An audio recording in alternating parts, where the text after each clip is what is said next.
새해 세 번째 주일입니다.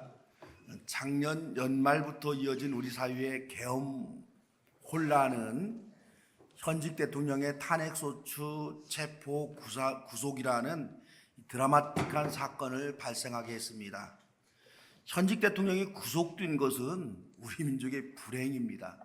우리 사회의 아픔입니다. 우리 사회가 지금 급속히 해결의 실마리를 잡아가고 있지만은 진통의 역사는 조금 더 진행될 것으로 보입니다. 왜 우리는 속 시원한 정치가 펼쳐지는 사회를 만들지 못하고 있을까요? 왜 우리는 온 국민이 존경할 만한 그런 어른 하나 가지지 못했을까요? 참 많이 안타깝습니다. 목사로서의 반성은 우리 사회에 다방의 숫자보다도 많다고 하는 교회는 이 사회에 제대로 교회의 역할을 다하고 있는 것일까, 이런 반성을 해봅니다. 개인적으로는 그리스도인들이 대단히 많은 비율을 차지하고 있는 우리 사회에서 나는 그리스도인답게 선한 영향력을 끼치며 살아가고 있는가 성찰해 봅니다. 한 단계 더 전진하려다가 멈추고 질척거리는 우리 민족을 보면서 낙심하고 때로는 절망도 합니다. 하지만 이 민족을 향한 하나님의 뜻은 반드시 성취될 것이다 라는 희망을 포기할 수가 없습니다. 우리의 후손들이 더 이상 나라 걱정 아니하고 자신들의 꿈과 미래를 향해 시간과 열정, 땀과 수고를 아끼지 않는 그런 날이 올 것이라는 그 희망은 우리가 포기해서는 안 됩니다. 대통령의 구속으로 무거움이 우리 사회를 짓누르고 있습니다.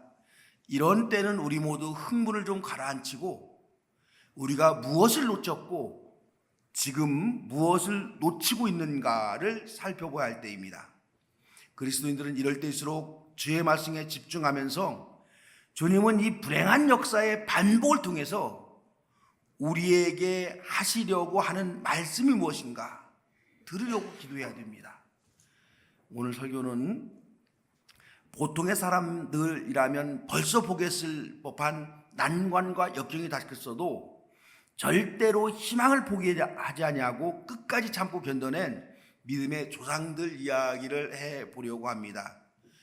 구약 본문의 이삭은 아버지 아브라함이 살았던 네겝이라는 지역과 헤브론이라는 지역에 살았습니다. 이 지역은 준사막 지역입니다. 준사막 지역은 비가 충분히 오지 않기 때문에 두 사람이 농사를 지으면 한 사람이 먹을 것만 나오는 척박한 지역을 말합니다. 그러기에 아브라함과 이삭이 살았던 그 지역은 자주 흉년이 들었습니다. 아브라함은 흉년이 들면 아내를 데리고 이집트로 피난 갑니다. 이집트에 가서 아브라함은 아내를 누이라고 속입니다. 이집트인들이 자신을 죽이고 아내를 빼앗아 갈까 두려웠기 때문입니다. 서러운 나그네의 삶입니다.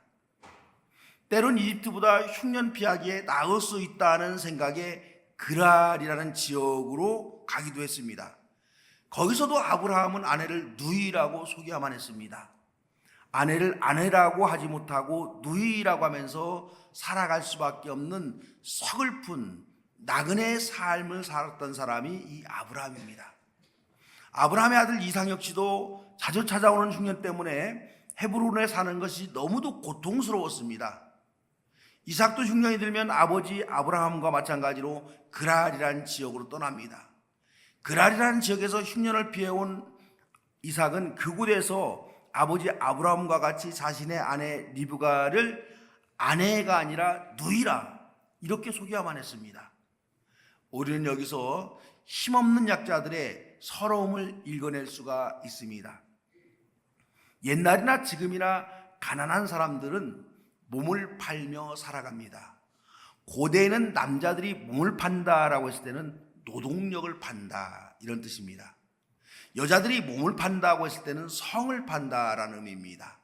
오늘날에는 여자들도 노동력을 팝니다. 하지만 족장시대의 여성의 노동력은 보잘 것이 없었습니다. 가난한 여성들은 성을 팔아서 생계를 유지하는 것이 다반사였습니다. 본토민이 아닌 힘없는 나그네들은 힘을 가진 본토인들에게 멸시를 당하며 강제로 아내를 빼앗기는 이런 일들은 다반사이었습니다. 성경은 다행히 그랄 왕 아비멜렉이 이삭과 리브가가 부부임을 알고 다른 사람들이 건들지 못하도록 명령을 내렸다, 이렇게 이제 변명을 해놓고 있습니다. 이 구절을 뒤집어서 읽으면 그랄 왕 아비멜렉이 이삭과 리브가가 부부임을 알기 전에는 타인들이 이삭의 아내인 리브가와 접촉했다, 이런 뜻이 됩니다. 이렇게 본다고 한다면 아브라함도 이삭도 사실 대단히 고통스럽고 힘든 삶을 살아야만 했던 힘없고 연약한 족장들이었습니다. 보통의 남자라면 아내를 보호해 주지도 못하고 아내를 팔아서 생계를 유지해야만 한다면 그런 비참한 삶을 포기했을 법합니다. 아내를 아내라고 하지 못하는 그 졸렬한 인생을 아브라함과 이삭은 포기하지 아니하고 끝까지 살았습니다. 그 이유가 어디에 있었을까요? 아브라함과 이삭이 아내를 팔면서도 끝까지 생존해 나갈 수 있었던 이유와 근거가 무엇일까요? 좀 궁금하죠. 이들에게는 모진 삶이었지만은 포기하지 않고 살아야 하는 이유가 있었습니다. 그것은 하나님이 주신 꿈, 희망 때문입니다. 창세기 12장에서 하나님은 아브라함에게 세 가지를 약속합니다. 하나는 내 후손들을 하늘의 별만큼, 바다의 모래알만큼 창성하게 하겠다. 두 번째는 내 눈에 보이는 이 모든 땅을 너에게 주겠다. 마지막에는 복의 근원이 될 것이다, 약속합니다.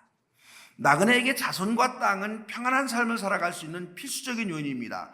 아브라함과 이삭은 지금 자신은 이렇게 비루한 삶을 살아가고 있지만은 언젠가 자신의 후손들은 이 땅에 정착하고 많은 후손들이 태어나서 안정되고 평화로운 삶을 살 수 있을 것이다, 그런 꿈과 희망을 가졌습니다. 이 하나님의 약속이 언제 이루어질지는 아브라함 모릅니다. 자신의 생전에 이 약속이 이루어지지 않을 수도 있습니다. 하지만 아브라함은 반드시 이 약속은 이루어질 것이다 믿었습니다. 하나님이 약속하셨을까요? 그래서 아브라함은 아내를 아내라 부르지 못하는 비루한 삶이지만은 자신의 삶을 포기하지 않고 끈질기게 살아갈 수가 있었습니다. 이삭도 아버지와 동일한 약속을 하나님께로 받았습니다. 아버지 아브라함의 약속이 이삭에게서 갱신되었다, 이렇게 우리가 말할 수 있습니다. 이삭은 충년을 피하려 그랄이라는 지역으로 이주했다가 형편이 좀 나아지자 그랄 사람들과 비교적 멀리 떨어진 그랄 평원으로 가족들을 이끌고 이사했습니다. 사막 지역에서의 평원은 비가 부족하기 때문에 사람이 살아가기 더 힘든 지역입니다. 평원으로 이사한 이삭은 맨 먼저 우물을 파기 시작합니다. 사막에서 우물을 파는 일은 어려운 일입니다. 장비 하나 제대로 없는 그 시절에 땅을 깊이 파야 하는 일은 대단히 고된 작업입니다. 그러기에 족장시대에 사막에서 우물을 파는 일은 생존을 위한 처절한 투쟁이었습니다.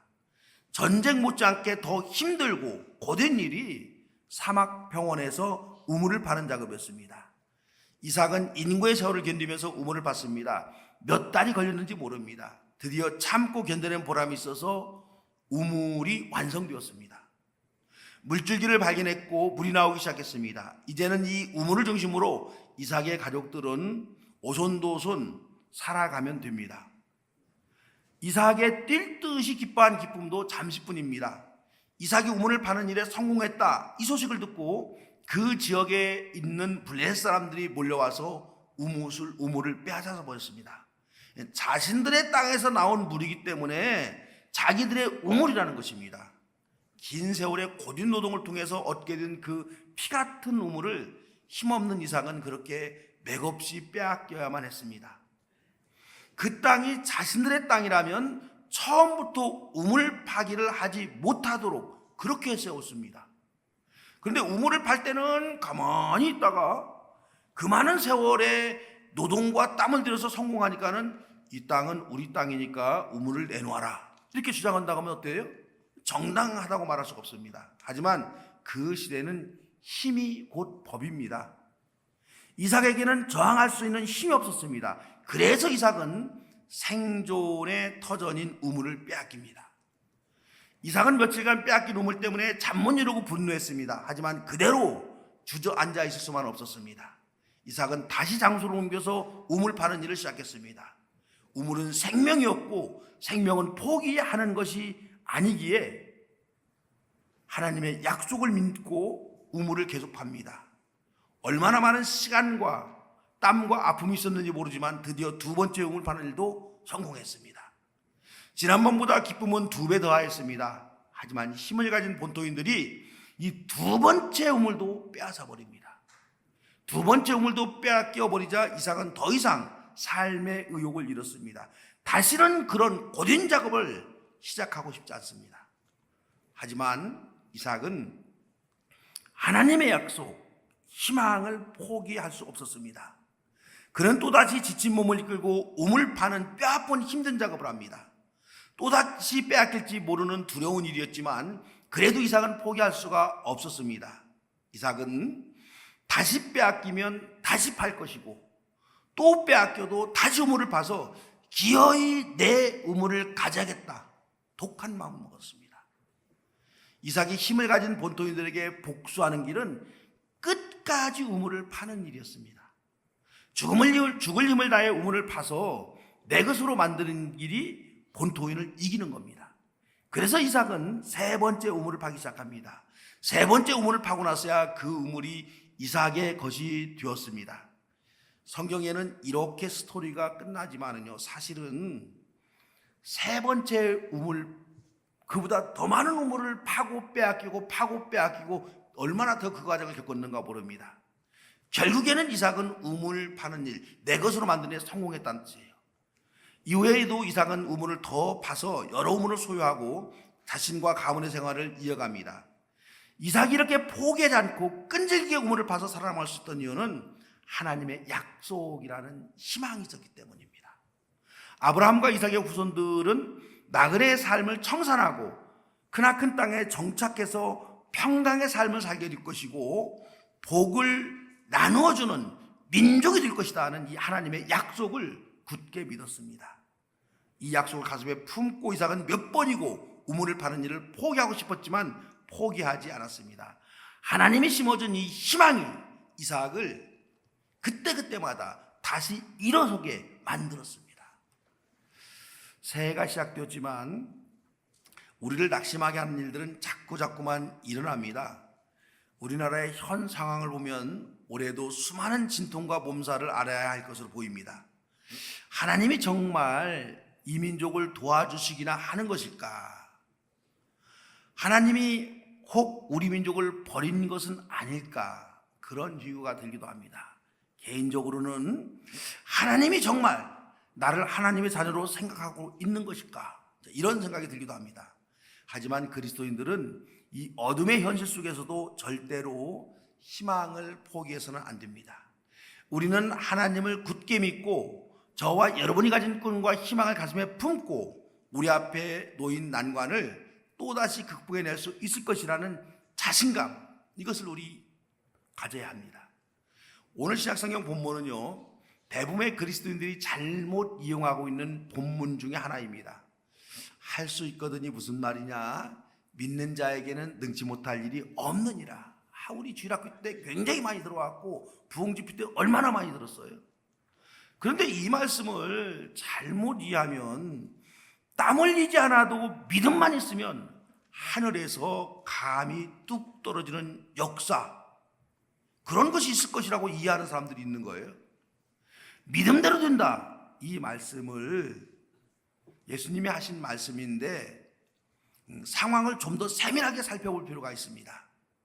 한 아이가 귀신이 들려서 말을 못하고 가끔씩 거꾸러지고 입에 거품을 물고 이를 갈며 몸이 뻣뻣하게 됩니다. 이런 아이의 모습을 보는 부모의 심정은 여러분 얼마나 속이 새까맣게 타들어가겠습니까?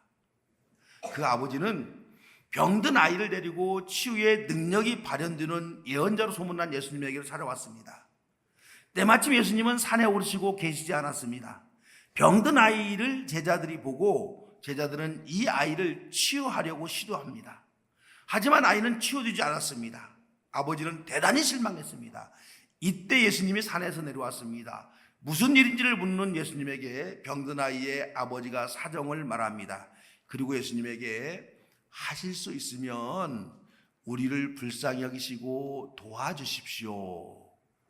여기서 우리는 아버지의 부탁말을 잘 살펴볼 수가 있습니다. 하실 수 있으면, 이 말은요, 대단히 부정적이고 효적인 태도의 부탁입니다. 꼭 해주십시오 하는 이런 절실함, 절박함이 이 아이의 아버지 속에 묻어있지 않습니다. 낫게 해주시면 참 좋고요, 안 되면 뭐 별 수 없지요, 이런 태도인 거예요. 왜 이 아버지의 마음이 이렇게 희미해져 있었을까요? 아버지는 이 아이가 어려서부터 병을 앓고 있었기에 할 수 있는 모든 치료와 방법을 다 동원했습니다.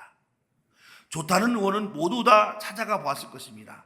아무도 이 아이의 병을 고칠 수 없었습니다. 그래도 아버지는 이 아이를 포기할 수 없어서 능력 있다는 예수님의 소문을 듣고 예수님에게까지 찾아왔습니다. 하지만 예수님의 제자라고 하는 사람들도 별 수 없었습니다. 아이는 여전히 고통을 당합니다. 이제 이 아버지의 희망이 서서히 사라져가고 있었습니다. 혹시나 하고 예수라는 사람을 찾아왔는데 이 사람들 역시도 별수가 없는 모양이구나. 이 아버지는 이제는 이 아이를 포기하는 수밖에 없는가 보구나 생각했습니다. 그래서 이 아버지는 하실 수가 있으면 도와주세요 하는 겁니다. 낙심해서 희망을 잃어가는 이 아버지의 마음을 이 요청에서 우리가 찾을 수가 있습니다. 이때 예수님이 말씀하십니다. 할 수 있거든이 무슨 말이냐? 믿는 사람에게는 모든 일이 가능하다. 그건 이제 이 세번역 성경의 번역인데, 우리가 이 주일학교 때부터 많이 들었던 개역 성경의 번역은 할 수 있거든이 무슨 말이냐? 믿는 자에게는 능치 못할 일이 없느니라. 예수님의 이 말을 이렇게 한번 바꾸어 봅시다. 희망을 버리지 않는 자는 기필코 희망을 성취하게 되느니라. 이렇게 이제 우리가 바꿔 읽어야 돼요. 꿈을 이루려는 절박한 마음이 있다면 꿈은 반드시 이루어지느니라. 이 아버지는 예수님의 말씀을 이렇게 봤습니다. 아이가 낳을 것이라는 희망을 버리지 않는다면 이 아이는 반드시 낳을 것입니다. 이렇게 이 말을 갖다가 받아들인 거예요. 그래서 이 아버지는 이렇게 대답합니다. 제가 믿습니다. 하지만 믿음 없는 나를 불쌍히 여겨주십시오. 이 아버지는요, 예수님의 말씀에 정신이 번쩍 들었습니다. 자신도 모르게 어느덧 병든 아이가 나을 수 있다는 희망이 사라져가고 있었습니다. 아이를 치유하겠다는 이 절박함이 희미해져가는 아버지 자신을 발견하게 되었습니다. 그래서 아버지는 예수님에게 대답합니다. 절대로 아이가 나을 수 있다는 희망을 버린 것은 아닙니다. 하지만 자꾸만 아이를 포기하려는 그 마음이 스며드는 저를 좀 도와주세요. 이게 이제 그 말입니다. 예수님은 희망을 포기하지 않는 사람은 반드시 희망을 이루게 된다고 말씀하고 있습니다. 믿는 자에게 능치 못할 일이 없다는 말은 손 하나 까딱하지 않고도 믿고 기도하면 열매가 뚝 떨어진다. 절대 그런 말 여러분 아닙니다. 힘들고 어려운 일이 닥치더라도 하나님의 도우심을 굳게 믿고 희망을, 꿈을 포기하지 않고 견뎌낸다고 한다면 그 사람은 반드시 그 꿈을, 그 희망을 이루게 될 것이라는 예수님의 말씀입니다. 이 치유의 사건을 한 개인의 의료 행위로만 보면은 우리 자신과는 관계없는 사건이 됩니다. 예수님은 귀신 들린 이 아이에게서 미쳐 돌아가는 세상을 봅니다. 귀신에 짓눌려 거품을 물고 경기를 하는 이 아이에게서 로마 군인들에게 짓눌려 경기하며 살아가는 유대 백성을 연상하는 거예요. 예수님은 이 귀신 들린 아이를 치유하면서 말합니다. 믿는 자에게는 능치 못할 일이 없습니다. 이 말은요, 귀신 들린 아이의 아버지에게 하는 희망의 말씀인 동시에 로마에 짓눌려 살아가는 유대 백성들에게 선포하시는 희망의 말씀입니다. 하나님의 역사를 굳게 믿고 절대 희망을 포기하지 마세요. 그리하면 유대 백성들은 반드시 로마의 억압에서 해방될 수 있습니다. 이 병든 세상에서도 희망을 포기하지 않고 살아간다면 백성들은 하나님의 구원의 역사를 반드시 볼 수 있다는 예수님의 가르침입니다. 여러분이 한번 대답해 보세요. 우리가 살아가는 이 세상이 병든 세상 같아요? 건강한 세상 같아요? 어떻게 생각됩니까? 우리가 살아가는 지구촌을 깊게 살펴보지 아니하고 가볍게 뉴스만 들어도 세상이 참 중병이 걸렸구나, 그거 여러분 우리가 알 수가 있습니다. 정서적으로 우리가 가까운 미국의 서부는 지금 엄청난 산불재앙으로 고통을 당하고 있습니다. 제가 살았던 곳이고 또 2월에 우리 학생들과 비전 트립을 가야 하기 때문에 걱정이 되어서 코리아타운에 있는 지인들 몇에게 전화해 보았습니다. 한인타운에는 직접적인 피해는 없지만은 매캐한 냄새로 바깥 출입이 고통스럽다라고 전해왔습니다. 미국의 동부 역시도 재앙적 수준의 눈이 와서 대통령 취임식에 큰 지장이 있을 것으로 그렇게 이제 예견하고 있습니다. 지역적으로 가까운 타이완은 독감으로 300여 명 이상이 죽어가고 있고 일본 역시도 폭설과 지진으로 큰 고통을 당하고 있습니다.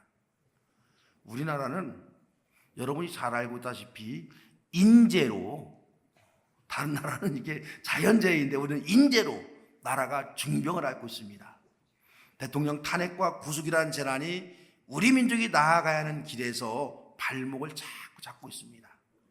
지금 우리 사회는 경제적으로 해결해야 하는 복잡한 문제들이 눈앞에 많이 놓여 있습니다. 기후 문제를 해결하지 않으면 우리 후손들에게는 미래가 여러분 없습니다. 생태계 파괴 문제는 너무너무 심각합니다. 민족의 미래가 달린 이 중요한 문제들이 산적해 있고 우리는 이를 해결하기 위해서 시간과 에너지를 쏟아야 합니다. 그런데 우리는 지금 엉뚱한 데다 시간과 에너지를 쏟을 수밖에 없습니다. 크고 작은 민생 문제는 뒤로 밀리고 다시 사색 당파 싸움에 온 국민이 빠져들어가고 있는 느낌입니다. 우리 여러분 한번 생각해 봅시다. 해방 후 우리 민족이 좌와 우로 나뉘어서 얼마나 큰 아픔과 진통을 겪었습니까? 결국에 우리 민족은 이념의 눈이 가려져 많은 친구들, 이웃들을 미워하고 충돌하고 죽이고 결국에는 전쟁이라는 대량 학살의 비극까지 겪어야 했습니다. 75년이 지난 지금도 여전히 이념 문제는 우리 민족을 아프게 합니다. 역사에서 배우지 않는 민족은 희망이 없는 거예요. 이렇게 병들어버린 우리 사회의 교회의 역할은 무엇일까? 저는 목사이기 때문에 늘 그런 고민을 합니다. 예수의 이름으로 살아가는 우리 그리스도인들은 어떻게 살아야 할까? 지쳐만 가는 우리 사회에 우리 그리스도인들은 여전히 희망을 포기하지 말 것을 선포해야 됩니다. 우리 민족의 화해, 우리 민족의 평화, 이웃 간의 사랑이 회복될 그날이 올 것이다. 이런 희망을 우리는 결코 포기할 수가 없습니다. 필요한 삶이지만은 희망을 포기하지 아니했던 믿음의 수장들처럼 우리도 우리 자녀들에게 평화와 안녕을 물려줄 그날이 반드시 온다라는 이런 꿈과 희망을 우리는 포기할 수가 없습니다. 이제 우리 흥분을 좀 가라앉히고 분노도 좀 삭히고 이 냉철한 머리로 우리의 미래를 깊이 생각해 봅시다. 지금 우리들은 좀 깊이 생각하고 좀 무겁게 말해야 됩니다. 우리의 생각을 미혹하게 만드는 모든 미디어들을 구별할 수 있어야 되는 거예요. 우미나진 신앙과 정신에서 벗어나서 하나님이 인도하시는 민족의 미래를 살펴보아야 할 때입니다. 인생에는 언제나 크고 작은 산이 놓여있기 마련입니다. 세상 살면서 어려움 만났다고 해서 낙심하거나 절망해서는 안 됩니다. 하나님의 약속을 굳게 믿고 이 민족을 향한 하나님의 뜻이 반드시 이루어질 것이라는 희망을 가지고 우리가 살아가야 합니다. 저와 여러분이 가진 개인적인 난관과 시련이 올해에도 우리에게 닥칠 수 있지만은 여러분 두려워해서는 안 됩니다. 반드시 이겨낼 수 있다는 자신감, 극복할 수 있다는 희망으로 한 해를 우리가 살아내야 합니다. 아브라함과 이삭에게 꿈과 희망을 주신 하나님께서 저와 여러분에게도 꿈과 희망을 주셨습니다. 주 안에서 우리들이 꿈꾸는 평화, 화해, 사랑은 이 땅에 반드시 성취될 것을 우리는 믿습니다. 이 땅에 평화가 깃들기를 꿈꾸고 염원하는 저와 여러분의 희망을 주님께서 반드시 이루어 주시기 때문입니다. 올해도 녹록지 않은 한 해가 되겠지만 결코 우리 절망하지 맙시다. 희망을 포기하지 않는 사람은 세상을 이길 수 있다는 이 믿음을 가지고 한 해를 힘차게 시작하는 저와 여러분 되시기를 주의 이름으로 축원합니다.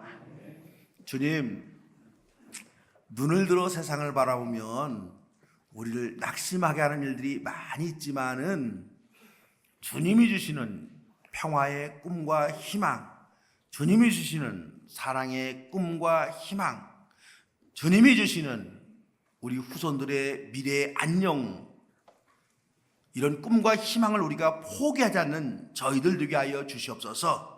예수님의 이름으로 기도합니다. 아멘.